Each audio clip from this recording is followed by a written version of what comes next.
ফুলকি ধারাবাহিকে তাদের একসঙ্গে দেখা যাচ্ছে বর্তমানে। পর্দায় যতই চুলোচুলি চলুক না কেন, বাস্তবে তারা ভীষণ ভালো বন্ধু।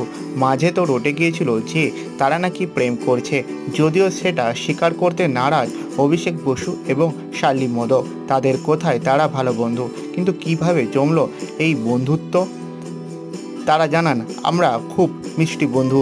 তিনিও এদিন এই কথা জানান, তাদের বন্ধুত্বের ভিত হলো ঈশ্বর প্রেম। হ্যাঁ, ঠিকই।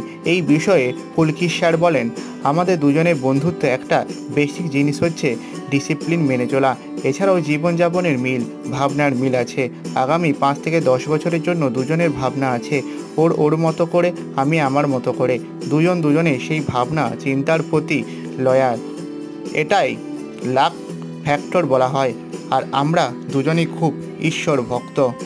কথা প্রসঙ্গে এদিন তারা দুজনে জানান, শার্লি নিষ্ঠা ভরে একাদশী